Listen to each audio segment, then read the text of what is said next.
yeah. So I'm going to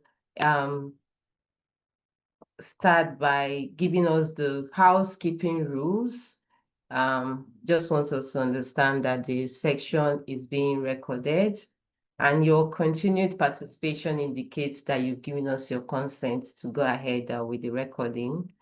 And then to reduce background noise, we mostly anticipate that all participants should be muted so that we can hear the speaker. Yeah. So if you experience any issues during the section, you can put your put your information in the chat box. If you have any issues to raise, you can raise your virtual hand or put a question in the chat box. We have about 45 minutes for the section and 15 minutes for questions. So you can raise your virtual hand during the discussion, question and answer section. So, but during the session, please feel free to put your comments while we go ahead. So thank you. If this is your first time joining, you're welcome. This is the Qualitative Research Series. It's made up of webinar sections, and we also have an online community where we have Rising Scholars members joining in. So we have monthly section. We also share our experiences, mostly based on qualitative studies and basically qualitative approaches to research. So if you're a research enthusiast or mostly an academic inclined person, or you need to understand more about qualitative studies, this is a place to be. We have the sections, is always free, yes. So the Rising Scholars community has professionals and research practitioners and students, early career research, aspiring researchers, anyone who is interested in research or in academics. We join in and we have some blog posts, resources, mentorship programs as well. So we are all welcome and it's lovely to see us all here. So in today's section, we have Dr. Upasna Sharma, sorry. She's our first female in the qualitative research series, and I'm very happy to welcome her. Yeah, so she's a public health researcher currently working as a global research program manager at international NGO, where she leads or designs the implementations and evaluation of cross-country research programs. Yes. Her research expertise focuses on implementation science, particularly in areas of palliative care, caregivers burden, mass gathering, health and youth mental health and well-being. So she's skilled in theory driven evaluation method, including the realist approach, which we are going to talk about today. And she has contributed to health research capacity building through development of the MOOC online courses. So thank you so much, everyone, and thank you, Dr. Upasna. So it's over to you to Dr. Upasna, please. We are all waiting to learn from your expertise. Thank you. Yeah. So the topic for today's presentation is Beyond What Works, Understanding How, Why, and for Whom Through Realist Approach in Evaluation. So welcome everyone to this webinar. Today we'll talk about realist evaluation, a method that redefines how we think about program impact. So basically today we will shift away from the simplistic outcome questions and embrace the complexity of human systems. Realist evaluation was basically pioneered by, I'm not able to move the, just a second. All right, so we are on the right track. So realist evaluation was pioneered by someone called Posson and Tilley, and it offers a framework for explaining not just something that works, but how, why, and in which contexts All right. So this session is especially valuable if you are designing or evaluating policies and programs with many moving parts. Whether you are in public health, education, or social policy, realist thinking can really help you navigate the real world more effectively. So now, what is realist evaluation basically? So, like I mentioned earlier, realist evaluation was developed by Pawson and Tilley in the year 1997. And at that time, evaluation was dominated by randomized controlled trials and outcome focused studies. These were useful for showing whether something worked in controlled settings. All right. But they often failed to explain why it worked or why it did not work. All right. So, Pawson and Tilley argued that interventions are not like medicinal pills that have the same chemical effect on everyone. They are precisely social processes that interact with people's reasonings, motivations, and environments. That means the same program can succeed in one place and fail in another. All right. So, realist evaluation was designed to answer not just does it work, but what works for whom, in what circumstances, and why. So, maybe as you listen, think of an intervention maybe in your workplace or community that really worked brilliantly in one setting but struggled in another setting. That's exactly the kind of puzzle realist evaluation helps us to solve, basically. So, now let's see as to what is realist evaluation and why it is a game changer in evaluating real world programs. So at its core, realist evaluation is based on realist philosophy.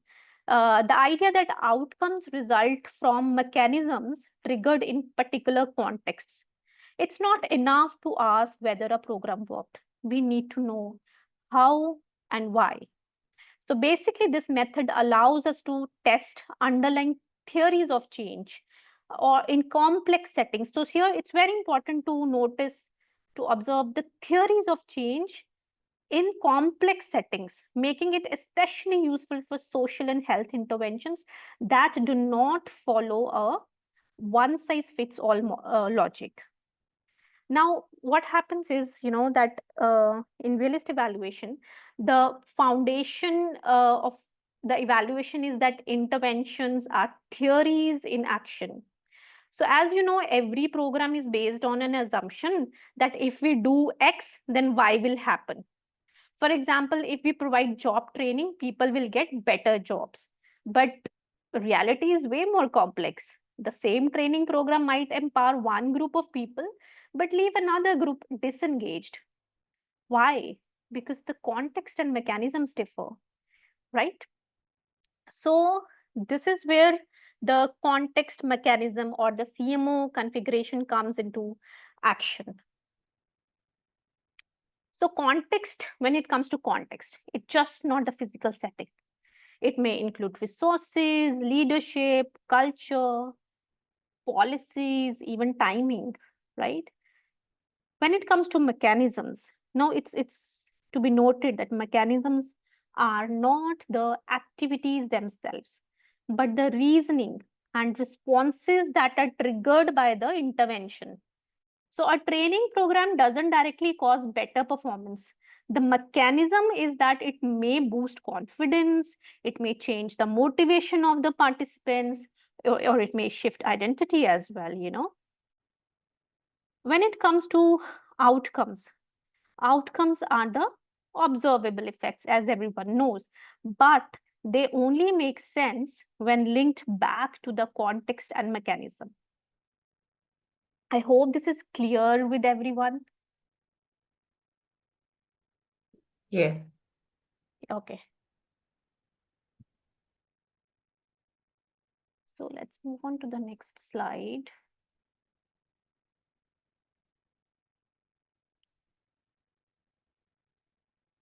So when it comes to how to conduct a realist evaluation,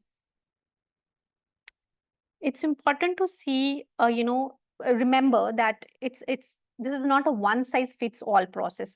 It requires iterative thinking and flexibility. Okay. So how do we start? We begin by clarifying the underlying program theory, as in what is intervention theory? What is the intervention trying to achieve and through what mechanisms? And then we design a strategy to explore variations in context and mechanism. So basically, overall, we can say that it consists of 5 steps mainly. We start, like I mentioned, we start with clarifying the program theory. Program theory is nothing but theory of change, or you might have heard of the logic model, right? So basically, a framework which underpins the causal mechanism underpinning the program that we are running. This is followed by designing the evaluation. So you choose your data sources and case studies that can surface variations in the context mechanisms and outcomes. Then you go for data collection using mixed methods. Mixed methods is the hallmark of realist evaluation. And then what you do is you analyze the context mechanism outcome patterns. You have to identify recurring configurations and test the hypothesized links between the context mechanisms and outcomes. So you end up by refining the theory. Now the goal here is to develop something called middle range theory, something which should be specific enough to be useful, but general enough to apply in other contexts. So, so just notice how iterative this process is. You often circle back to the original thing as new insights emerge. So it's perfect to say that it's less like a straight line and more like a spiral, rather than a linear thing. Now, talking about CMO hypothesis. CMO hypotheses are the backbone of realist evaluation. They are more than educated guesses. So basically, they are causal propositions that you aim to test and refine. So here again, you begin by identifying the context, what conditions are relevant, then consider what mechanism is activated, what reasoning or resources are triggered, and finally you specify the resulting outcome. So in this, if you make use of if-then logic, it helps keep the thinking rigorous and transferable. So over time, these hypotheses become the building blocks of a broader middle range theory. So this basically helps uh, uh, you get into a structured analysis of the CMOs that you have, been able to figure out from the data that you have collected. Now, before we go further deep into the realist evaluation, it's critical to understand, why traditional methods, why not traditional methods, and why realist approach. Okay, so what happens is that traditional methods often fall short, especially in complex dynamic environments like health systems or community development. So I talked about realist evaluation not being linear earlier, right?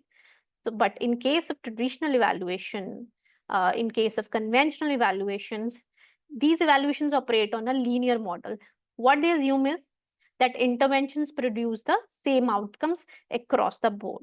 But this isn't how the real world systems work, right?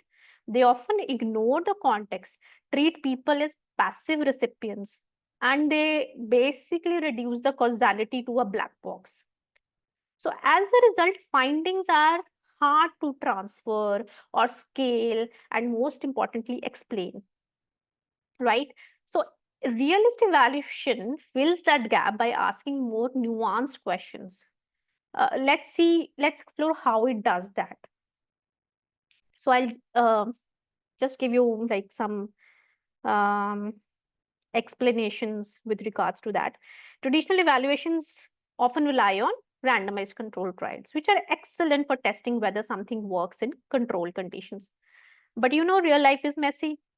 Realist evaluation embraces that messiness by asking explanatory questions. Now, realist evaluation does not reject quantitative methods. It combines them with the qualitative insights to build a fuller picture. Hence, the that what I mentioned earlier, mixed methods is the hallmark of realist evaluation. Now, this makes it especially valuable for policymakers who need to know not just whether something works, but how to adapt it to their own context. So, I have a question here for the participants. If you were a policymaker, which would you find more useful? Knowing that a program worked in one trial, or knowing why it worked and how to adapt it to your setting? So, what would be more useful for you? Just knowing that it worked in one trial, or like knowing why it worked and how I can adapt in some other settings? So, maybe you would want to share your answers in the chat box.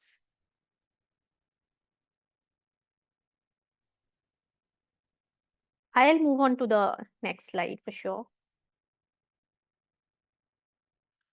So, here I have just listed out some of the drawbacks or disadvantages or pitfalls um, of realist evaluation practices.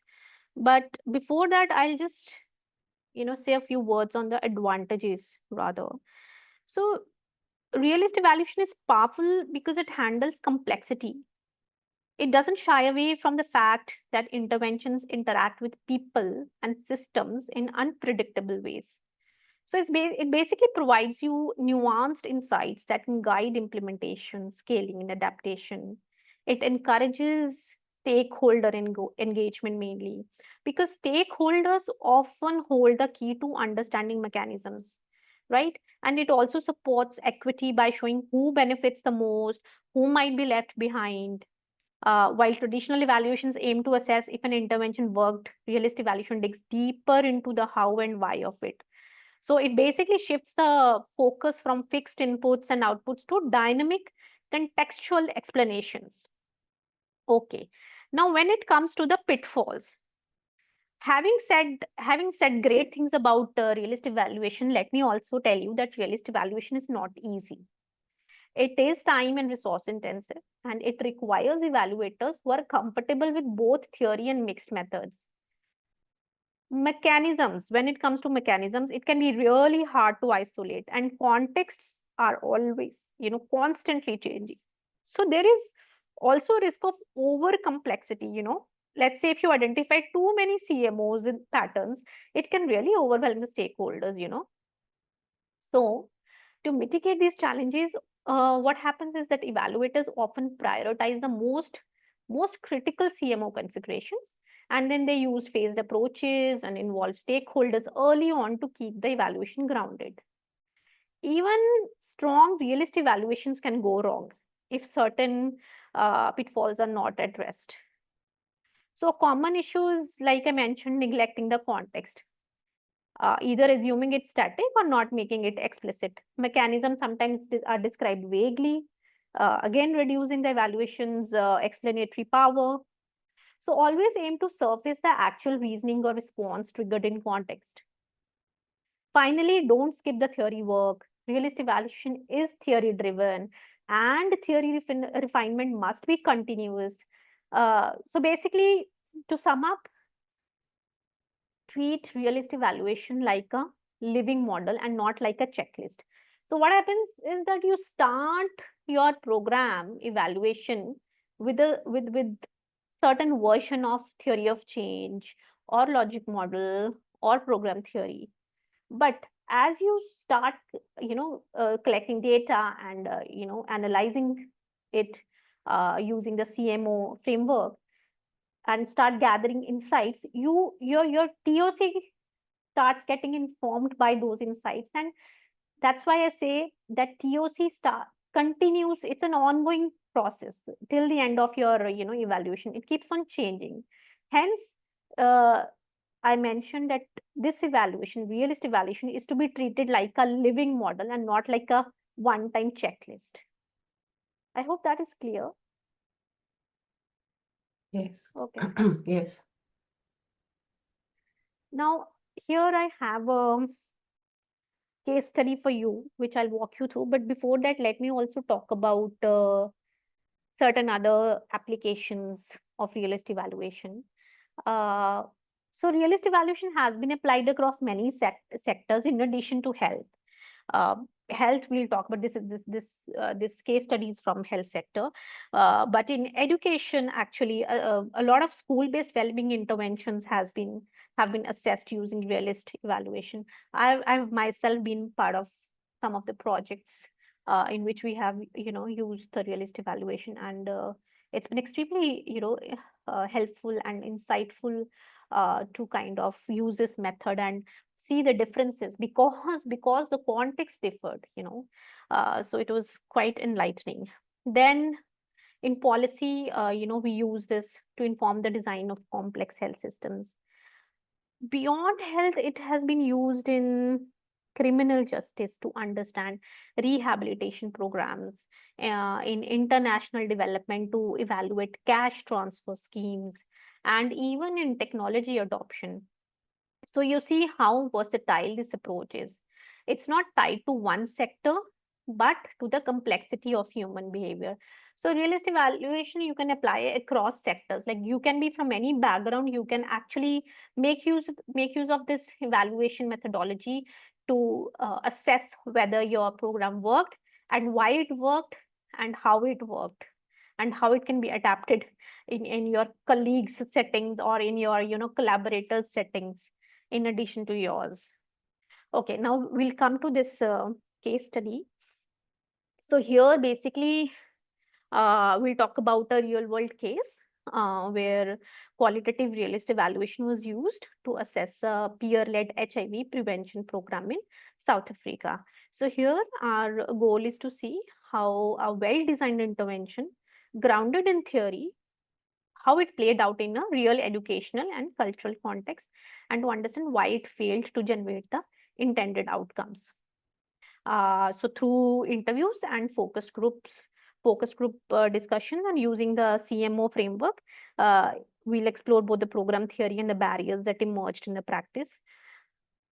So here, um, so this is an example from Campbell and McPhail's evaluation in South Africa, which actually shows a powerful application of qualitative realist evaluation. So what happened here was that peer-led HIV um, uh, prevention program assumed that group settings could enhance youth empowerment and safer sexual behaviors. But through in-depth interviews and focus groups, significant contextual obstacles were revealed. Now, what were these obstacles or barriers? These included a rigid school environment, rigid school teaching style, excessive adult control, social denial of HIV, insufficient focus on social dimensions of sexuality. So the realist approach showed that despite strong theoretical foundations, the program struggled in practice due to deep-rooted social and institutional barriers, making the case for a broader structural reform rather. So, coming on to the reflections of this qualitative realist evaluation, it captures as to what makes so it captures as to sorry. So basically, it captures like how qualitative realist analysis uncovers how institutional norms, social stigma, and interpersonal dynamics shape intervention outcomes. So it's just not about describing what happens in programs, it's about surfacing the hidden forces, cultural assumptions, structural pressures that shape the outcomes basically. Even lived experiences and voices of participants become extremely crucial in identifying what truly works. So in this HIV education case, even a well-theorized intervention stumbled when mechanisms couldn't activate in rigid and disempowering contexts. So qualitative realist approaches allow us to see these blockages and adapt interventions accordingly. So I mean, it helps us to identify the barriers so that we can Then, focus on the mechanisms as to how to remove those barriers, to enhance to enhance the impact of our program. So that's precisely the power of combining qualitative depth with the realist logic. Okay, so we are almost so now coming on to the key takeaways. So the thing is, to sum up, realist evaluation bridges the gap between evidence and practice. Like I mentioned, it moves us from asking, does it work, and how and why does it work? So basically, it offers flexible, theory-informed framework and helps us understand interventions in the real world. So here, first remember that context, mechanisms, and outcomes form the central analytical lens. Strong realist evaluation doesn't stop at results. It digs deep into the why and for whom part of it. Then theory is your guide here. It's not a fixed map, but a hypothesis is to test and revise. So most importantly, your perspective, and your engagement with real world data are what makes this approach powerful. You bring realism to evaluation. So always remember this phrase in terms of realist evaluation, that realist evaluation doesn't just measure impact, it explains it. So that's the unique contribution of realist evaluation. Yeah, so here are some of the key references to explore further. So yeah, Pawson and Tilley is the key, person, and you can refer to his work if you want to read further. That's it from my end. Thank you. Thank you for being part of this learning. Thank you. Yeah, Okay. thank you so much, Dr. Upasna. Yes, that was very concise and Yeah. very straight to the point here. Thank you. We have Yeah. very few questions, and All I'm right. sure we will have more as time goes on. Yes, so Mm. I'll first of all read the question from Tabisha Yeah. before Omer will go on Yeah. with his question because the hand is raised. So the question from Tabisha is it says can the realist evaluation be done only after implementing a program or a research, or So or where's the is it question? can you sorry? Where's the question? Where's the question? Is it in the chat box? Yes, it is. That's Oh, Tabisha okay. Bumba. Yes. Tapisha Bumba. I'll read out the question, no problem. All right. Can the realist evaluation be only done after implementing a program and research intervention, or can also be done as the implementation is going on? No, like any evaluation, leave aside realist, like any evaluation, it is only to be done once the program has been implemented.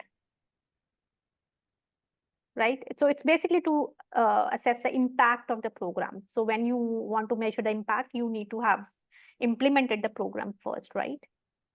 Yeah. So I hope I answered your question. Okay. Yes, thank you. Omar Hind, I think I hope I got the name right. Your hand is raised. Please, can you go on with your question or your contribution? Thank you.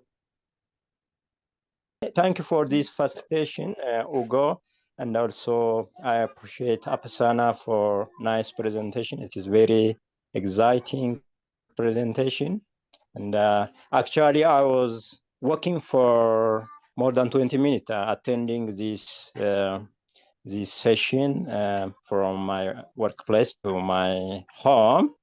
My question is shortly about evaluation of the project. Why we go to evaluation? I just it's a puzzle for me. Like why we not design program or project based on the context, and then we go for evaluation, whatever method we use, like qualitative method for data collection, mixed method. So there is my problem is why we not context-based program, and then it's easy for us whatever we plan in the project and program. Thank you. Okay, nice question. Let me ask you first, how would you design a program based on a certain context? You need to have knowledge about the context, which you might have like based on your experience because you belong to that place. But to design evidence-based programs, you need data, right? You need evidence. And for that, you need to evaluate what you have implemented, and get the data out of it, and then inform your existing program. You can always design a program based on your insights, but you need to validate those that program or whatever you have, that intervention that you have designed. So that's where the evaluation comes into play. And it could be any evaluation. I'm not even saying realist evaluation. But yes, realist evaluation has always like placed emphasis on context mechanisms and the outcome. And it basically, like I mentioned about the program theory, right? Uh, when you design a program based on your existing insights, based on your knowledge or whatever, it's more of a hypothesis. That's something you are proposing based on assumptions, right? Then you have to go on to prove it right or wrong, whatever, that data will inform us. So that's why evaluation is important. I hope I answered your question. Yeah. Thank you, Apasana. I just working on the project like on right of children. Before we design program, we went to government officials and the Kabale sub-district Kabale authorities, and we went to the field program. We collect data, the situation analysis of the children, and we based on situation analysis, we design program. Like we used traditional leaders for awareness creation, community-based organization, religious leaders. That's why I put this question. We can do from program design using what you presented. Correct. Thank you. Those all are modalities, those all are methodologies to design the program. But at the end of the day, you have to prove that your program was impactful, and why it was impactful and why it was impactful in your settings. You have to prove it with the data, right? Okay. So that's why the evaluation, and that's why particularly the realist evaluation, when it comes to proving that this particular intervention has really worked or not worked in this particular setting. And then there are further interests in terms of adaptation and all. You learn, you get the insights from your particular context, and that helps inform further design the program for other settings. So maybe your program would not work in your setting, then you will have very insightful data in terms of what not to do, right? So even that is very important. Yeah. Thank you, Apsana. It sounds. Thank you very much. I have someone who have just joined in. Yes, the recording will be shared. Yes, definitely.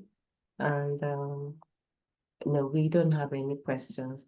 So so I was asking if you want to go over the question that you threw during the section, if you want to explain anything further on you had a question during the section.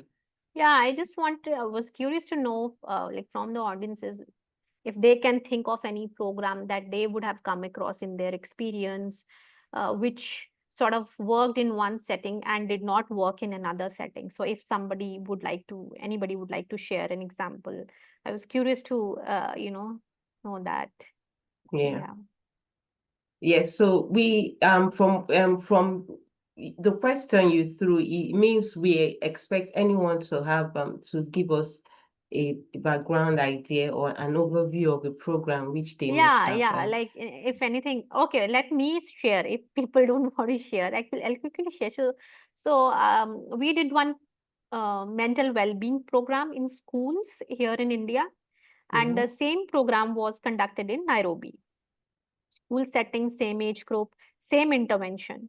But you would be amazed to know that it really didn't produce very exciting results in India, whereas in Nairobi it worked really well. Now here, what led to its great impact in Nairobi as opposed to India? It was the context. Now I'll take you back to why the context. The intervention that we had developed had activities and components which were basically, it was designed by an expert from Nairobi. So he brought in the activities from Nairobi. Uh, so the cultural context was slightly different. We did try to modify them as per the Indian context, but looks like it were not modified to that extent. So that's why the difference, Nairobi participants were able to catch up like so quickly, and and that's why we saw the difference in impact in both the settings. So it wasn't something that we were aware since the beginning of the program. It's only towards the end of the program, after analysis, when we like realized, okay, let's go get into the root of the whole thing. We realized that okay, our major expert who kind of designed, who initiated the design of the intervention was from Nairobi. And the thought process, yeah. So it led to so much of difference, yeah, and we learned a lot from that. Yeah. Yeah. So that is basically what works in the context may not work Yes. in another context. Correct. And Correct. and the Yeah. evaluation it also boils down to the context which it Correct. was applied on. Yeah, I understand. Yeah. Yeah. Thank you so much for sharing that. I've gained a lot in as much as I have a little bit of knowledge in health sciences. My background is social science. Yes, but Okay. I've come to understand that sometimes what is applicable in health could be further interpreted in sociology or in social sciences, so that it brings out the behavior, the human behavior, not necessarily in the Yeah, absolutely. yes, Absolutely. yeah. Thank you so much, for that. So problem. we are waiting on any participants who would like to share any idea or contribution or anything they are curious about. I see Omar discuss asking if the presentation will be shared. So Omar, I will send you I will share the email address of Dr. Upasna. You can ask her, you can send her an email if she would be able to respond and then send you the presentation. But we will definitely have the recordings ready. As soon as it's ready, we'll be sharing it on the YouTube channels for Rising Scholars and then my YouTube channel as well. Yeah, so thank you everyone who has joined in. I believe this was an introduction of the realism approach. So we hope to have more sections from Dr. Upasna, because we would like to learn further, especially because this is an introduction. Definitely, when we would have had one or two experiences using the realist approach, we would have something for that to share within ourselves, and then Dr. Upasna can also give us any clarity based on the experiences we've had and the one she already has as well. Yeah, thank you so much to everyone who has joined. Yeah, it was quite interesting. And I think most of our curiosity has also been attended, cleared up. Okay. Yeah. Great. So yes, the getting started with writing and publishing your research. So I will share this on a link now. If you are interested, please go to the Rising Scholars Network website, or join the INAPS website as well, so that you can have an in-depth information about that. Yeah, just added it to the link. Yes, so thank you to everyone who has joined us, and thank you so much for giving us your time, Dr. Upasna. We really love to see you next sections. Yeah. So Thank you everyone for joining in, and I would love to host further series of sessions on this, because this is a new topic, and there's just so much to it. Like this was seriously a simple and a very introductory sort of lecture. I just wanted to familiarize people with the participants with the concept of realist evaluation. yeah. Yeah, And right. when something is being introduced, is better is gradually introduced, so people are not lost in between. Yeah, So yeah. thank you so Yes, much. So it thank you was so nice much. having everyone here. It's a good morning, it's a good afternoon, it's a good evening. So we'll see you in our next section. You can join the WhatsApp group, join Rising Scholars Network. You have so many information about your your research your research and academic productivity. I think it will get better. I was trying to read an information, someone who has just joined it. So thank you so much, and we'll see you in our next section. Yeah, thank you.